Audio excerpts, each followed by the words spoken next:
¿Esto qué es? ¿Listo? Bueno, hola, ¿qué tal? Buenas tardes. Hoy vamos a continuar con las charlas del curso de reumatología. Que vamos a ver hoy brevemente algunas de las vasculitis sistémicas. Para empezar, las vasculitis son enfermedades heterogéneas que están caracterizadas por la inflamación de la pared de los vasos sanguíneos. Las vasculitis uno las puede clasificar en primarias, que son las que vamos a ver ahora, o secundarias, que pueden ser secundarias a cuadros infecciosos, a tóxicos, a alguna enfermedad autoinmune, alguna enfermedad oncohematológica y tener ¿sí? Alguna vasculitis. También pueden estar clasificadas en relación al tamaño del vaso afectado o en base a los mecanismos patogénicos. La incidencia estimada de las vasculitis, ¿sí? en general, de las vasculitis sistémicas en los niños es 50 casos cada 100.000 niños al año, según la bibliografía. A través de los años se fueron modificando ¿sí? La clasificación los criterios de clasificación de las vasculitis, ¿sí? y este del Euler Press, ¿sí? Los dividen de acuerdo al compromiso del vaso afectado, el tamaño del vaso afectado. Así que tenemos las vasculitis de grandes vasos, en que esto es de los niños, ¿sí? Porque en adultos por ahí hay algunas más que no están. Por ejemplo, de grandes vasos a la arteritis de Takayasu. ¿Sí? Predominantemente de vasos medianos tenemos la poliarteritis nodosa, la sistémica y la cutánea, y la enfermedad de Kawasaki. En cuanto a las vasculitis predominantemente de vasos pequeños, tenemos las granulomatosas, la que antes se llamaba granulomatosis de Wegener, ¿sí? Y el síndrome de Charles-Strauss, y dentro de las no granulomatosas de vasos pequeños tenemos a la poliangeitis microscópica, el Schönlein, la vasculitis leucocitoclástica cutánea aislada, ¿sí? Vasculitis urticariforme hipocomplementémica. Y otras vasculitis, ¿sí? Que integran el grupo de la enfermedad de Behçet, vasculitis asociadas a enfermedad del tejido conectivo, vasculitis secundarias, ¿sí? A infecciones, como dijimos, tumores, tóxicas por hipersensibilidad, la vasculitis primaria del sistema nervioso central, el síndrome de Cogan, o aquella que uno no pueda clasificar. Vamos a empezar por la púrpura. Esto es bien resumido de todo, porque si no uno no termina, como para que tengan una idea de todo, pero por ahí no me detengo demasiado en algunos en el tratamiento, si es muy específico de la especialidad, ¿sí? La púrpura de Schönlein-Genold es una vasculitis leucocitoclástica de pequeños vasos, y es la más común de la infancia, la más frecuente de las vasculitis.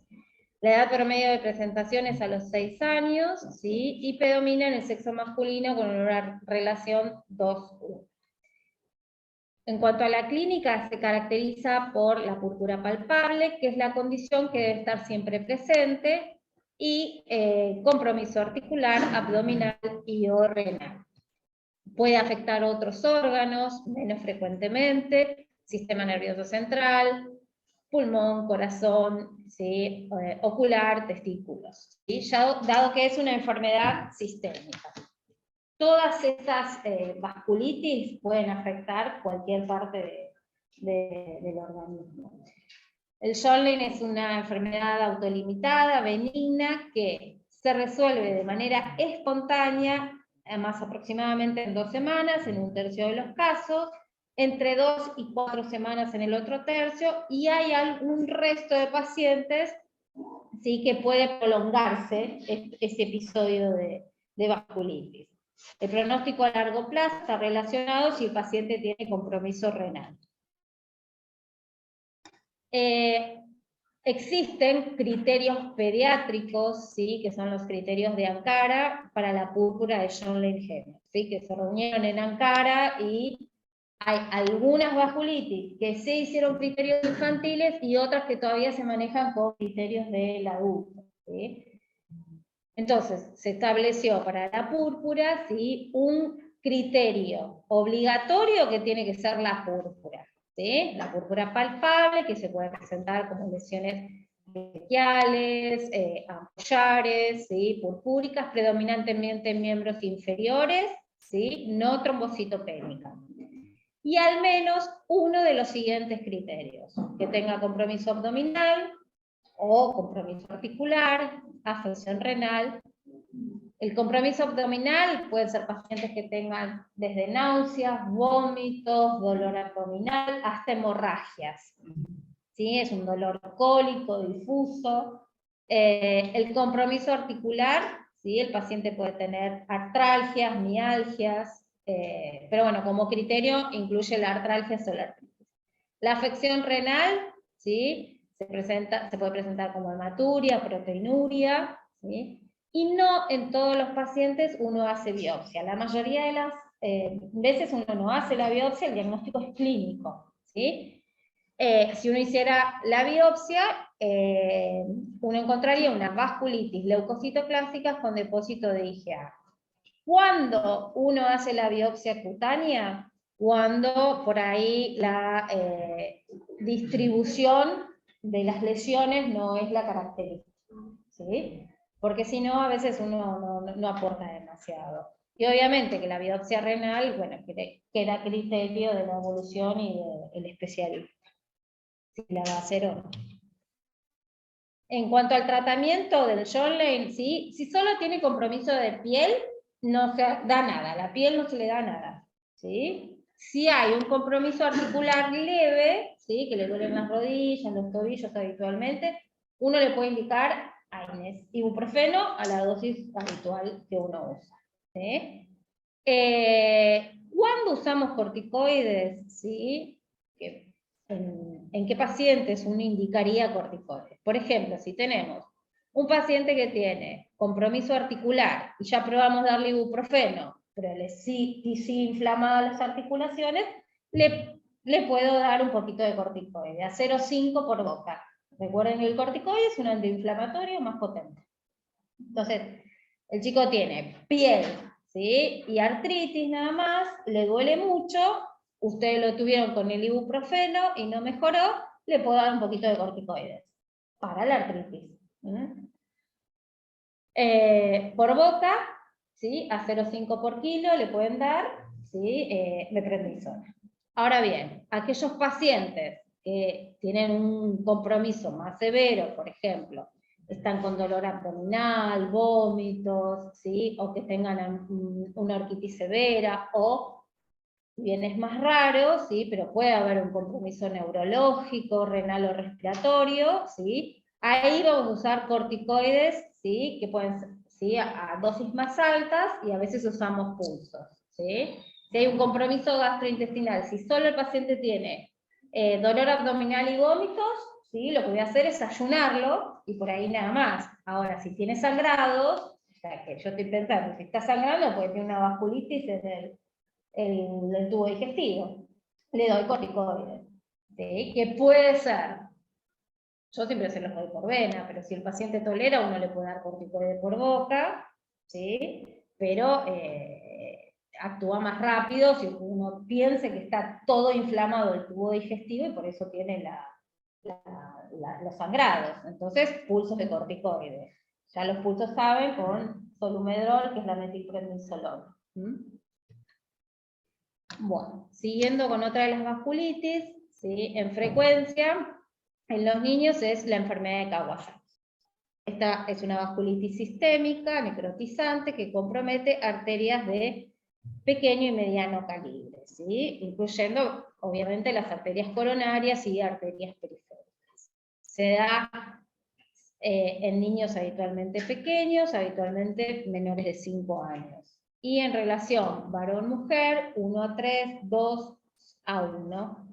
La incidencia obviamente, ¿sí?, es más alta en Japón, ¿sí?, en Argentina, si bien no es muy fidedigna, puede ser alrededor de 4 casos cada 100.000 niños. Los criterios diagnósticos para la enfermedad de Kawasaki, bueno, todos lo saben, lo tienen súper fresco como el PIMS, pero ¿sí? Vamos a ver, ¿sí? Es fiebre persistente durante al menos 5 días, que es un criterio obligatorio, y para hacer el diagnóstico de una enfermedad, ¿sí?, completa de Kawasaki, tiene que tener 4 de estos 5 criterios, ¿sí? Inyección conjuntival bilateral no purulenta, que el paciente que presente cambios en los labios, en la cavidad oral, con la lengua aframbuesada, la presencia de un exantema polimorfo, ¿sí?, pero no vesículas, ¿sí? Las vesículas no cuentan, pero pueden ser mácula, pápula, ¿sí? Cambios en las extremidades periféricas, edema y eritema de las manitos y los pies, ¿sí? La descamación, que entra como cambio en extremidades, se da, ¿sí?, no en la etapa 1, sino ¿sí?, más tarde, después de los 10, 12 días, ¿sí? Habitualmente, inicialmente, cuando uno ve interno al paciente, no está descamado, excepto que venga ya con 15 días de fiebre, ¿sí? Y el menos frecuente es la linfadenopatía cervical mayor o igual a 1.5 centímetros. Bueno.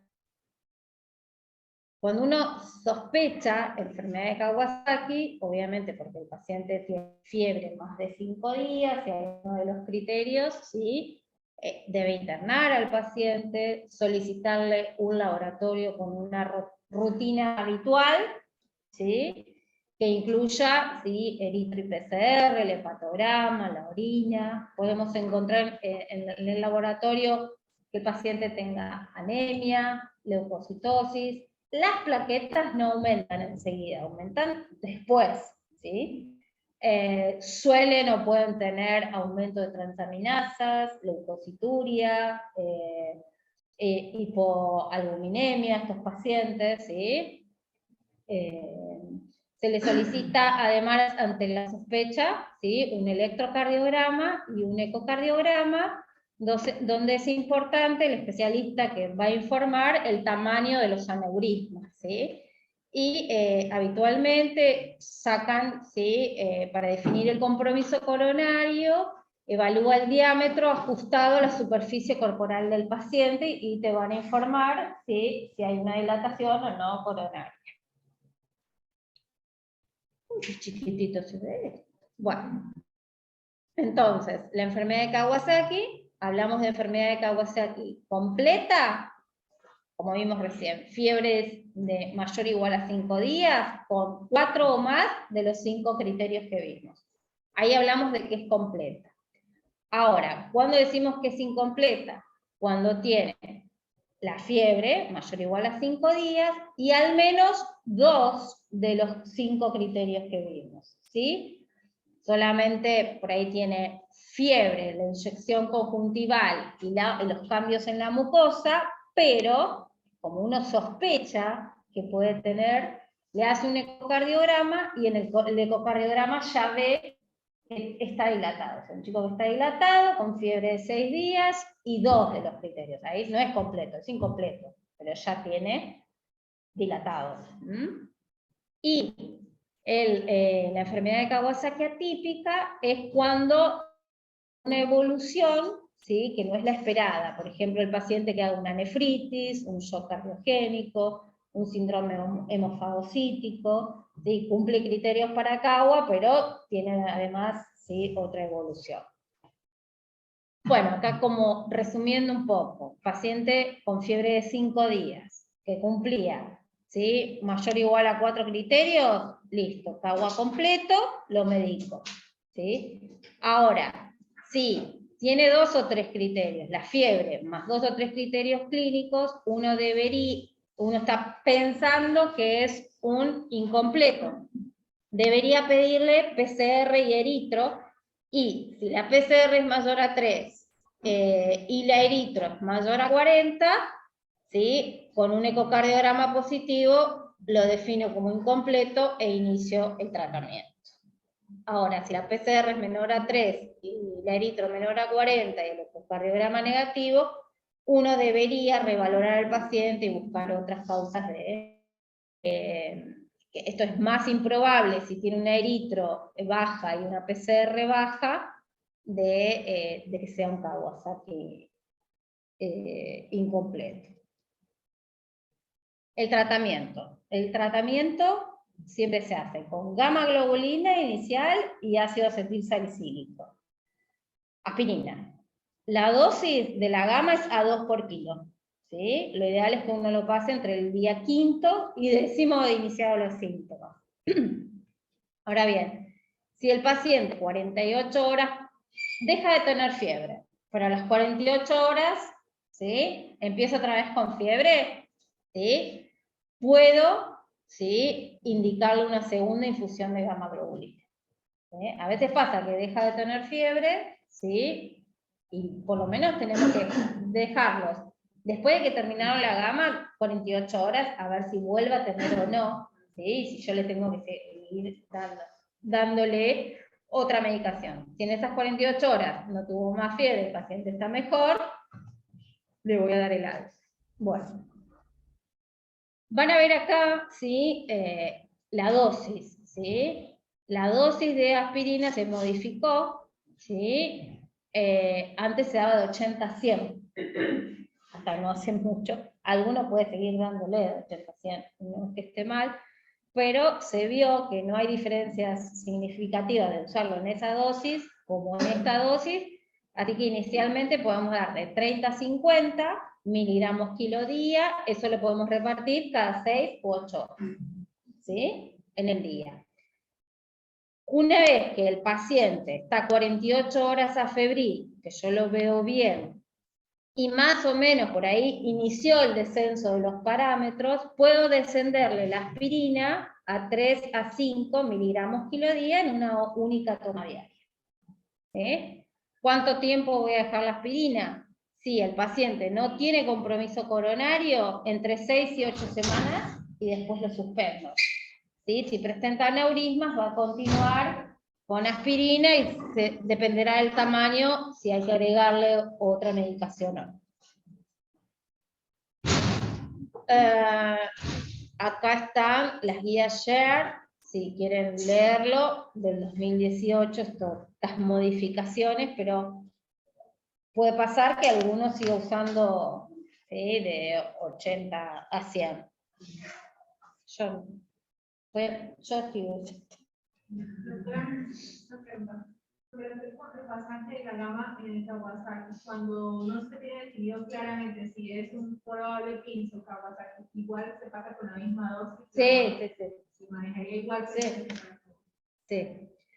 Bueno, en aquellos pacientes que no respondan a la segunda infusión de gamma, ¿sí?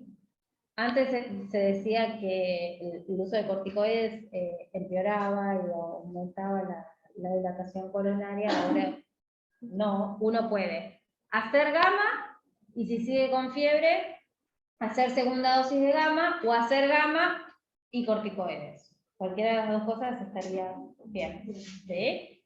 Obviamente, a veces por una cuestión económica, si cualquiera de las dos cosas estaría bien, yo le doy gamma. Sigue febril a las 48 horas, voy a darle corticoides probablemente, ¿sí? Por una cuestión de costos de lo que sale la gamma, ¿sí? Pero bueno, las indicaciones de corticoides son si es refractario a la gamma, ¿sí? O que tenga un Kawasaki grave, con un hemofagocítico, que esté en shock, con Kawasaki, algo, corticoides. Pulsos de corticoides, 10 a 20, en 3 dosis, continua, y después con corticoides vía oral. Y otra de la medicación que se puede usar es un anti-TNF, que es el infliximab, que se puede usar también en pacientes, ¿sí? Que sean refractarios nos ha pasado una vez que no había gama en el país y teníamos infliximab y le pasamos a un paciente infliximab y anduvo bárbaro. Fue la única vez que yo lo usé.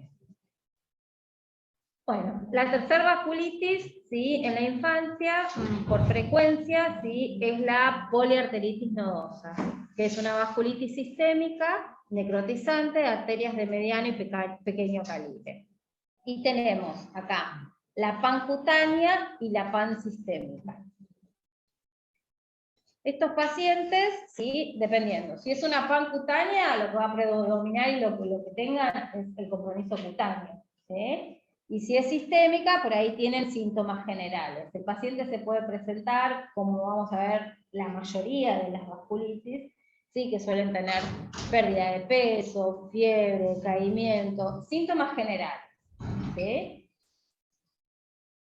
Y en esta panarteritis, ¿sí?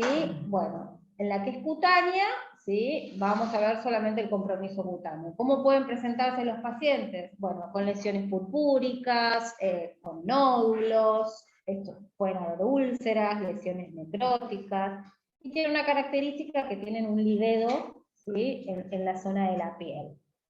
A su vez, como dijimos que también está la sistémica, pueden presentarse, ¿sí? Con un compromiso renal, hematuria, proteinuria, hipertensión, insuficiencia renal. Fíjense que hay compromiso de los vasos, ¿sí? A nivel del aparato digestivo, ¿sí? Dolor abdominal, hemorragias, peritonitis, compromiso del sistema nervioso central, el sistema nervioso periférico, o estos pacientes es habitual que también tengan artralgias, mialgias. Existen criterios, ¿sí? de la poliarteritis nodosa para los niños, ¿sí? Que tienen que tener un criterio mayor más uno de los 5 menores. El criterio mayor, ¿sí? Puede ser por la histología o por imágenes. La histología va a mostrar lo que es una vasculitis necrotizante de pequeños o mediano calibre, y en las imágenes uno puede ver zonas de estenosis o aneurismas en estas arterias comprometidas. Como criterio menor, ya dijimos las lesiones cutáneas, que el paciente tenga mialgia, que tenga hipertensión, alguna neuropatía periférica y el compromiso renal. Acá hay algunas imágenes, ¿sí? Tranquilamente, ¿sí? Son lesiones purpúricas, ¿sí? Vasculíticas, pero bueno, pueden llevar hasta la gangrena, ¿sí? Lesiones más como úlceras, nódulos. Tienen la característica de, bueno, a ver, si están en los miembros inferiores, puede ser un eritema nodoso, ¿sí?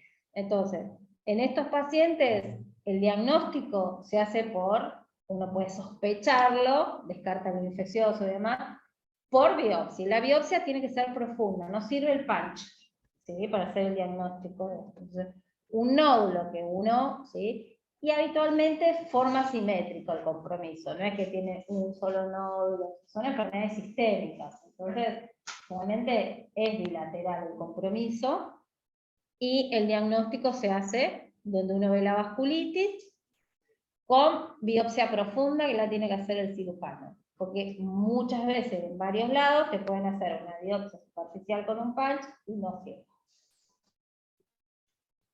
Bueno, esta es la panarteritis. ¿Sí? Acá hay muchas lesiones de lo que es la piel, ¿sí? Porque dentro de las dos, por ahí, vieron que le dije que hay 2 formas, la cutánea y la sistémica. Es más frecuente la cutánea. Bueno, siguiendo con las vasculitis, ¿sí? Por ahí la 4ª en frecuencia es la arteritis de Takayasu, ¿sí? Es una vasculitis que afecta predominantemente a grandes vasos como la aorta y sus ramas. Las niñas y las mujeres jóvenes son más frecuentemente afectadas en comparación con los niños. La arteritis de Takayasu se puede dar a cualquier edad, ¿sí? En los adultos más frecuente por ahí entre los 40 y 50 años, pero en los niños puede haber a cualquier edad. Lo más frecuente es por ahí, ¿sí? La adolescencia, ¿sí? O preadolescencia, no sé qué decir. Bueno. La presentación clínica de la arteritis de Takayasu es muy variable. En las etapas iniciales, ¿sí?, suelen tener estos pacientes algún síntoma constitucional, como la mayoría de las vasculitis, ¿sí? Fiebre, pérdida de peso, artralgias, mialgias, algo inespecífico. ¿Sí? Y a medida que progresa de la fase inflamatoria a una fase más crónica, van a tener síntomas de acuerdo al vaso comprometido que uno tenga, ¿sí? Por ejemplo, la mayoría de los pacientes va a presentar los síntomas focales, ¿sí? Si se compromete más, ¿sí? Las vertebrales, las parótidas, va a tener más compromiso del sistema nervioso central, la del corazón, las renales, cada una donde más se comprometa, ¿sí?, va a tener los síntomas. Los movimientos de los brazos repetidos y la elevación sostenida de los brazos puede conducir a dolor y cansancio. Los pacientes tienen claudicación, se cansan, tanto en miembros superiores como inferiores, caminan y se cansan. ¿Sí? Los pulsos, ¿sí?, tanto de las piernas o de los brazos puede estar disminuido, ¿sí?, y habitualmente es asimétrico. Pueden ocultarse soplos, donde hay una obstrucción, algo, uno pone, ¿sí?, el estetoscopio y le escucha algún soplo al paciente. Como dijimos, cuando hay compromiso de las arterias carótidas y vertebrales, el paciente hay disminución del flujo sanguíneo. ¿Y qué puede presentar el paciente? Presentar mareos, síncopes, hipotensión ortostática, cefaleas, convulsiones, accidentes isquémicos, accidentes cerebrovasculares, hemorrágicos. Se afecta a las coronarias, ¿sí?, un infarto de miocardio, un angor. Si hay dilatación de la aorta ascendente, va a producir alguna insuficiencia valvular aórtica que puede llevar a una insuficiencia cardíaca. Cuando hay obstrucción de la aorta torácica descendente, produce signos de coartación, con hipertensión arterial, cefalea, claudicación. Cuando hay compromiso de la arteria renal, cuando hay compromiso de las arterias renales o abdominal, va a haber hipertensión. Y cuando hay compromiso de las pulmonares, ¿sí?, puede haber hipertensión pulmonar, o si hay compromiso de las arterias pulmonares medianas, infartos pulmonares. O sea, viene el compromiso sistémico. El diagnóstico, ¿sí?, se va a hacer tanto por la clínica del paciente, pero también por los cambios que uno pueda ver en la angioresonancia o en la tomografía.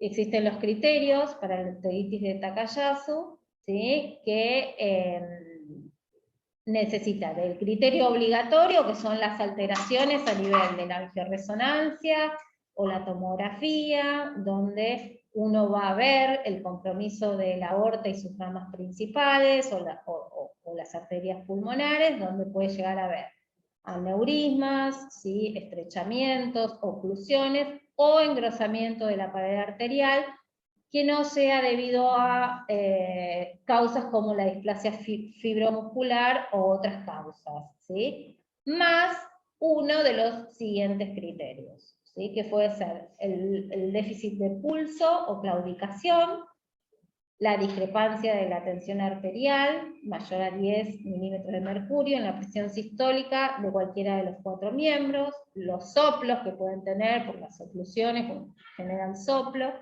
la hipertensión arterial por arriba del percentilo 95, y reactantes de fase aguda, ¿sí?, que puede ser un eritro mayor a 20 o una PCR con cualquier valor superior al de la normalidad. Entonces, el criterio obligatorio son las imágenes, ¿sí?, que se prefiere por ahí, se ve mejor el engrosamiento del vaso en la angioTAC, pero es más radioactiva que la angioresonancia.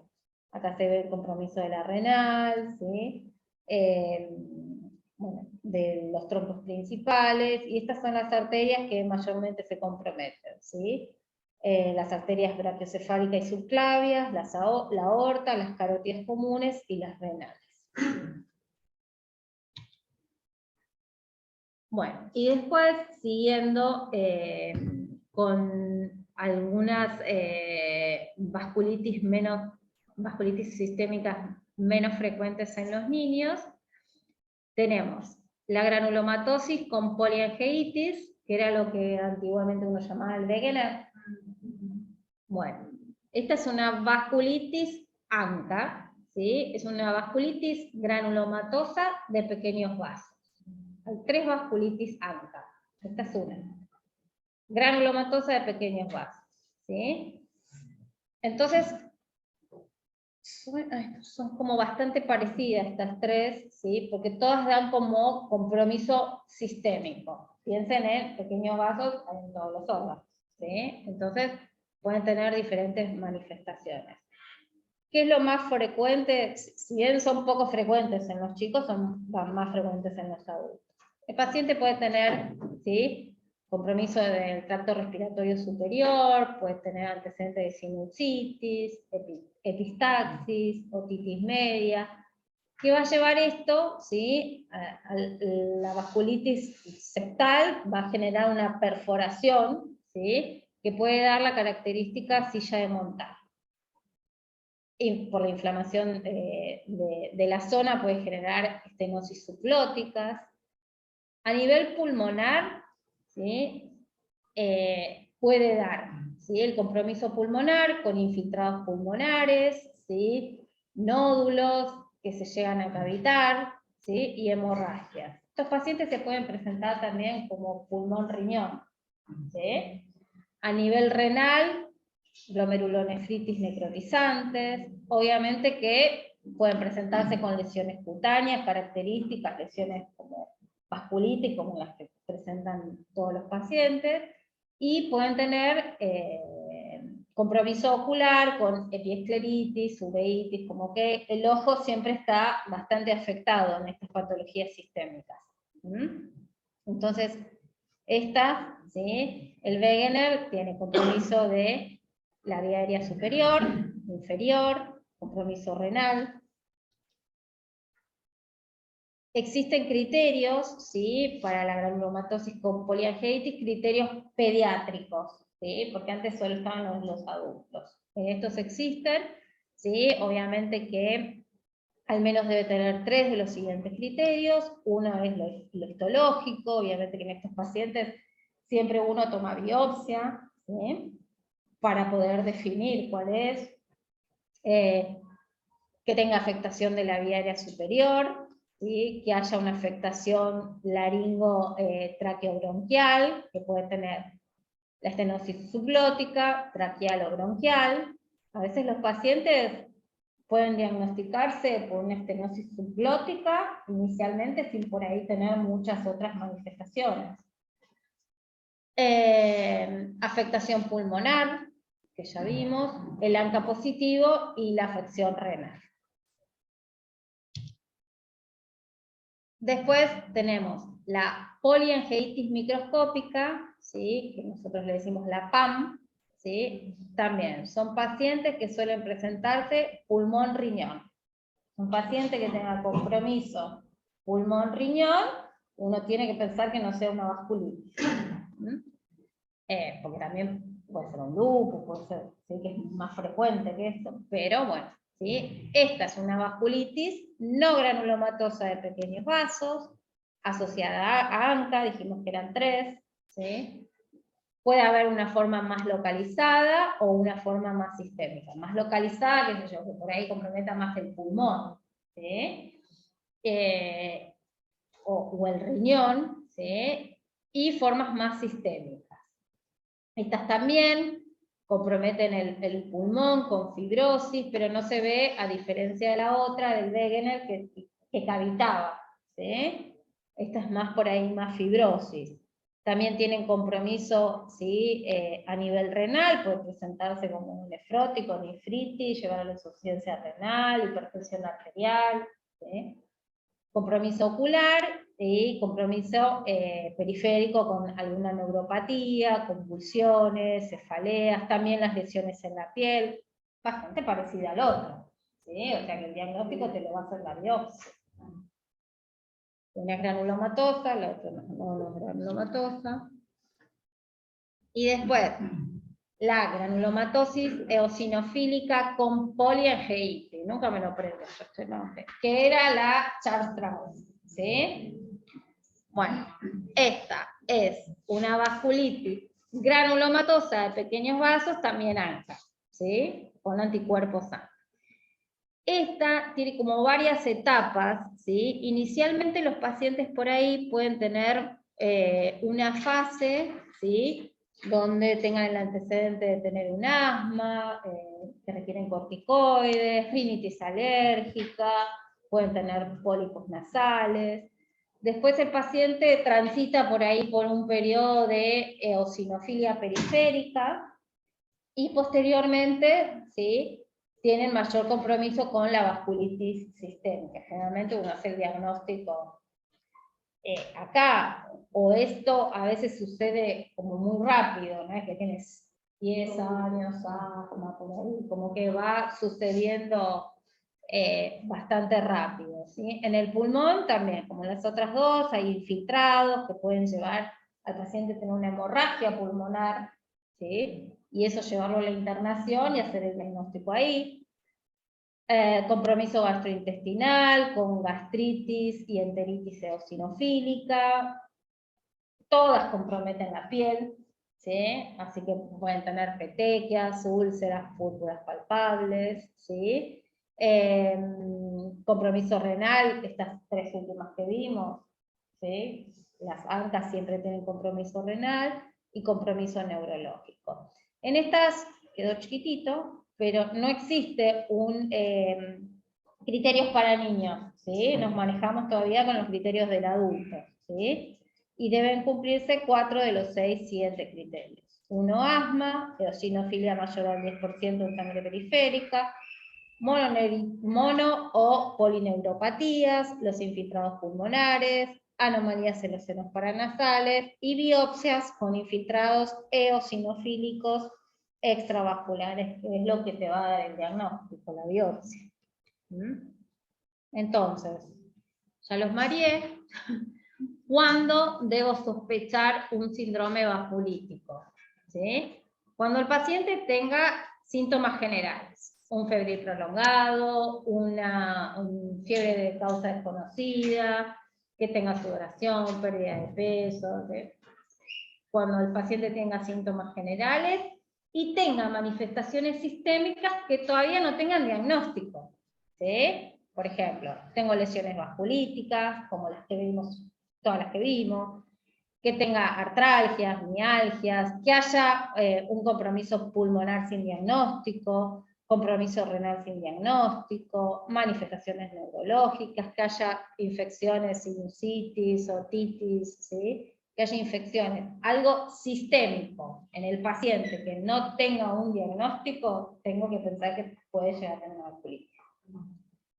Resumido, bueno, salvo el Kawasaki, que es muy característico, ¿sí?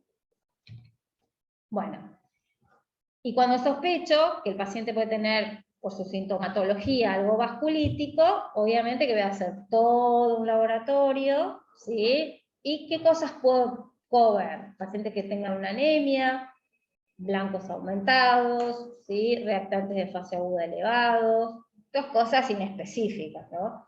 Alteraciones de la función hepática, puedo ver infiltrados o hemorragia pulmonar, hematuria en el sedimento, proteinuria, y obviamente que voy a solicitar anticuerpos, por ejemplo, ANCA, FAM, pero en los chicos a veces puede ser negativo. No todos por ahí es que van a encontrar un ANCA, ¿sí? Entonces muchas veces, a veces sí lo van a encontrar, pero que sea negativo por ahí no te va a descartar, ¿sí? Y a veces si uno piensa, por ahí tiene que hacer la biopsia. Y en el paciente que yo estoy sospechando, ¿sí? Por ejemplo, tengo un pulmón riñón, ¿sí? Bueno, voy a tener que hacer la biopsia renal probablemente, o si tengo acceso a algo cutáneo, voy a hacer la biopsia cutánea, voy a completar estudios, ¿sí? Si tengo una radiografía patológica, voy a pedir un funcional respiratorio, una tomografía para ver esas imágenes a nivel pulmonar. evaluación oftalmológica siempre porque el ojo puede estar comprometido, evaluación en un ecocardiograma, un electromiograma si tiene, ¿sí?, alguna mononeuritis, polineuritis, algo, ¿sí? Y obviamente todo esto va a ser ampliar estudios de acuerdo a la clínica del paciente, pedir un angiotac o angioresonancia. Bueno.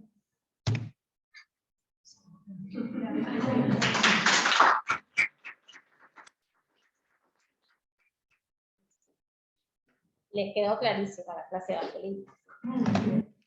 Bueno, ustedes tienen que pensar, acá hay algo raro que no tiene diagnóstico, que hay varios órganos comprometidos, hay varias cosas comprometidas, ampliemos estudio a ver qué encontramos. ¿Sí? La ANCA, o sea, uno pide ANCA general, pero la ANCA B, la ANCA C, es por biopsia en realidad, no es por el patrón.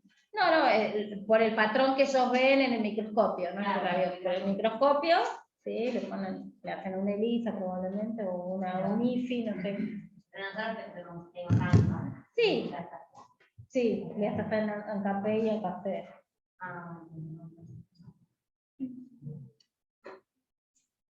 Bueno. No hay ninguna pregunta. Los dejé sin preguntas, ¿eh? Sin palabras.